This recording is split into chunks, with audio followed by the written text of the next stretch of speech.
I'm Jenni Carlson here with Ryan Aber. We're in Norman, where Oklahoma has outlasted Army 28-21 in overtime. Ryan, this was a classic game, and we'll get to some analysis here in a second. But this game really got going as we thought it would for Oklahoma offensively, in that they marched right down the field and really seemed to exploit some of the speed, the quickness, as Carson Meyer catches a pass from Kyler Murray for the first touchdown of the game.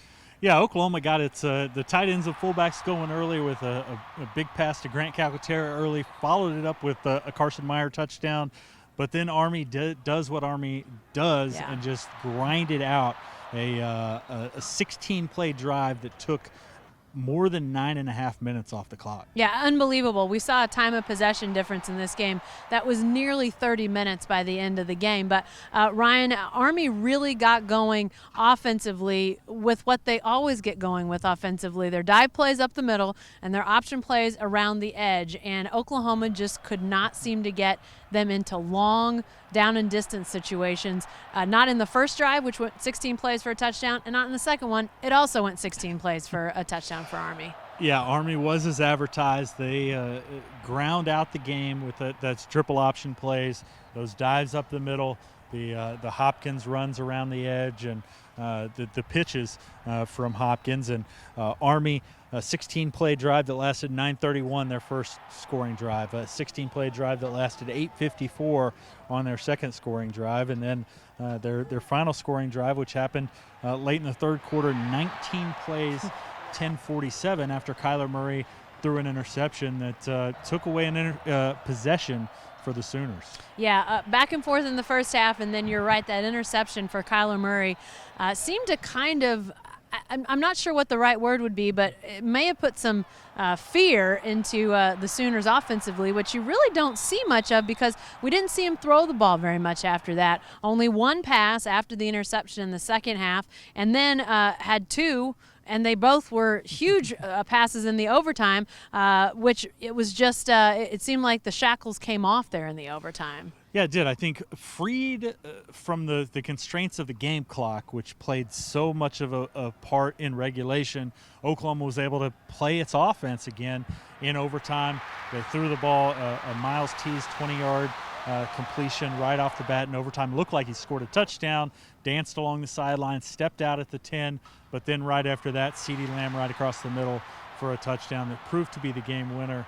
But Oklahoma's offense finally came alive there. Yeah. But really the grinded out offense for Oklahoma worked for the most part. It's just in the end of regulation there, Oklahoma tried to rely on Austin Seibert to make a kick. Mm-hmm. Normally he's been very reliable this year, but missed it left, and all of a sudden we're in overtime.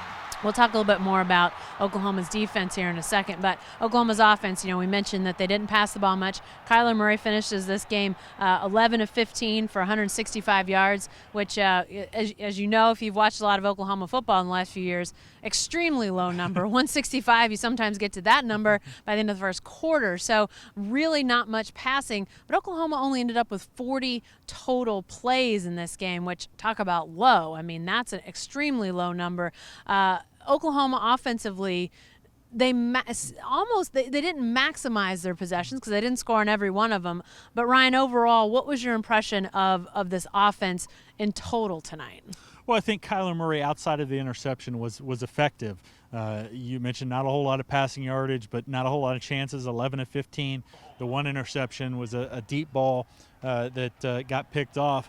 But outside of that, really effective, 165 passing yards and 71 rushing yards, averaged more than 10 yards a carry, had a 33-yard touchdown run.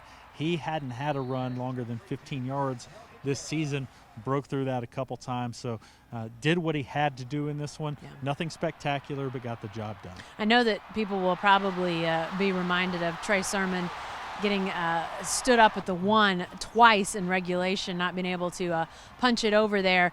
But he, Ryan, in my mind, continues to establish himself as that clear replacement for Rodney Anderson as the number one. Yeah, it's funny that this question keeps coming up. Is Trey Sermon the number one guy? Trey Sermon is clearly the number one guy. I mean, I think Sermon and Murray were the only ones who had carries tonight. We didn't see Marcellus Sutton. TJ Pledger did catch the ball on one occasion there in the second half, but 119 rushing yards for Trey Sermon. Just another fantastic game. You know, we were talking there as Oklahoma was driving down late in the fourth quarter. If Trey Sermon punches it in there and they are able to take the lead there and Oklahoma wins, then the storyline changes on offense to Trey Sermon taking his role as closer once again, but didn't wind up being the case. Kyler Murray said after the game that if he would have pulled down that one, he could have run it in himself easy, just made the wrong read on it. But Oklahoma finds a way to survive. Yeah, they do. And defensively, I think survival was probably the right word to use for them as well. 87 plays Army ran, which, you know, if you're in the Big 12, is not an abundance of plays. There are games when Oklahoma will face 80, 85, maybe even more occasionally on the defensive side of things. But 78 of those, Ryan, were running plays and physical. They're not running like Oklahoma normally runs in terms of, trying to get to the edge, trying to turn the corner. They are plowing straight ahead. They are running that option. And Oklahoma defensively had some struggles, but at the end of the day, 87 plays, 78 run plays. This was a tough night for the Oklahoma defense. Yeah, it really was. And Kenneth Murray came up big. What was it, 28 tackles 28 for him? tackles, The previous Oklahoma record was 23 by Jackie Shipp. Curtis Bolton broke that record as well tonight, but it's sort of going to get forgotten outside of Kenneth Murray's game.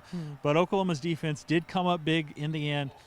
Kenneth Mann had a couple of really big plays, an interception late, and also hit Hopkins on the final play in overtime that sent the ball sailing into Parnell Motley's hands to get Oklahoma out of here with a win. So not perfect night for the Oklahoma defense, but in the end they came up with the plays they needed to get out of here. Last week at Iowa State, lots of questions about tackling, lots of missed tackles for Oklahoma. You didn't see him missing as many tackles tonight, maybe a couple here and there, but not nearly when you look at just the volume of opportunities to miss tackles. It didn't feel like the missed tackles were a problem. But Ryan, when you think about this game and you think about how different this Army offense is compared to what Oklahoma's going to face, what do you feel like is most applicable moving forward? What does Oklahoma, when you look defensively at what they didn't do tonight, what carries forward? Well, I think, like you mentioned, I think it's the lack of missed tackles. Maybe this gives them confidence to finish those tackles. Maybe this pushes them over the edge. I know Oklahoma fans are going to be really concerned about what Army was able to do offensively, but at the same time, Oklahoma's not going to face anything like this. So it's hard to take away anything schematic from this. But the fact that Oklahoma didn't have a lot of missed tackles, to me, is an encouraging sign for this defense. Definitely so. All right, let's hear what Sooner coaches and players had to say after this one. Yeah, it was a tough game, like we knew it would be. I think had the negative you'll look back and say is we had some opportunities to really separate in the game that we didn't do it. The drive before half, a couple of third and longs and fourth and longs that they were able to convert offensively. We got the ball back up 7 right after the third quarter and then threw an interception on the second play. We didn't get a 4th and 1. Obviously, we didn't make the field goal there at the end of regulation. So, we had our chances to separate. It wasn't our best performance. And give Army a ton of credit, man. Those guys played hard. They executed. As well as they played ran the option, they didn't put the ball on the ground one time the entire day, which is hard to do with all they're doing. So give those guys credit. They're really well coached. That was a hell of a football game. But give our guys a lot of credit too. Especially with the way regulation ended, a lot of teams, would have been down a little bit, and we weren't. Our guys have really taken a lot of pride in red zone and overtime situations. They fight extremely hard. I think that shows you why we're in pretty good hands living in the United States. They're very courageous, and they're not scared of anything, and they played that way tonight. And just frustrating we couldn't get more stops, get the ball. When they hold the ball for 45 minutes, they've been averaging 40. Those extra 5 minutes mean critical possessions for our offense. And I told probably 10 of my teammates that I was gonna break it this week, and I just told them, I'm praying to God about it. And, I just told him, I'm gonna get out there and me and Buzzy, we compete every week, trying to see who can make the most plays and stuff like that. So it was him like, oh, I'm gonna get it, and I'm like, oh, I'm gonna get it, and stuff like that. So it's always fun in games competing with him, but definitely something I prayed about, and just like the opportunity is here, go out there and make plays. So, I mean, one of the dudes just came up to me and said, "Great game," but at that point it wasn't even about the game of football. It's about their service and what they do. They make the ultimate sacrifice. They're the real warriors. They're out there fighting. Sacrificing their lives for everybody in this country. So I just had to personally shake every one of their hands and personally talk to them and show my appreciation. So when you got a team like that that's just digging and grinding 3 yards, 4 yards, you got to get stops on first and second down, and when that wasn't happening, it's just so tough. When it's 2nd and 7, and then it's 3rd and 4, then they get into 4th and 1, and then they're going for it, and it's like they got 10 people stacked in the box and they're gonna run QB sneak, and it's coming, but it's like. It's just rough. It gets real frustrating, but at the end of the day, we were just trying to get our guys out there. Just keep swinging. Just keep swinging. That was the message all game. Man, the emotions were crazy. They were tested, honestly. Us having so much trust in our defense, and then offensively, us not scoring when we needed. So things started building up, and we just emotionally we had to be strong, mentally strong, physically strong. And just everything had to come together for us to beat Army. We kind of knew what kind of game it was going to be going into this, playing Army.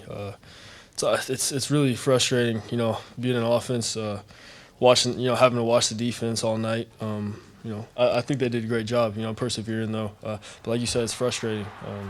When you got to make the most of your possessions. I think we did that the first half. Defense came out the second half and did their job, and unfortunately, I turned the ball over. I'm just glad we got the win at the end of the day. All right, the Army triple option heads back to West Point, and now Oklahoma heads back into Big 12 play as Baylor comes to Norman next Saturday for a 2:30 start. Ryan, a much more traditional Big 12 offense will be coming here to try to beat the Sooners. Baylor got a decent win at Kansas, or against Kansas, hosting Kansas on Saturday. The Bears aren't where they were a few years ago, but what'll be the challenge for Oklahoma next week? Well, the challenge in Oklahoma, I think, mainly is going to be adjusting to a normal football game again, and that's something that Lincoln Riley talked about early in the week, that as hard as it is getting into the mode of defending the triple option, it's also hard getting out of the mode of defending the triple option. Baylor gave Oklahoma tons of problems last year down in Waco, and that's something that Oklahoma has to watch out for in this game. I think it's a good thing that Oklahoma got Trey Sermon going tonight, though. Trey Sermon had a massive game last year, I think almost 150 yards down at Baylor, so it could be a big game for him as well. All right, lots to talk about as it relates to next week's game as the Bears come to town and Oklahoma really hits the thick of Big 12 play. We'll have all that coverage, so be sure to stay with the best coverage team anywhere at newsok.com and every day.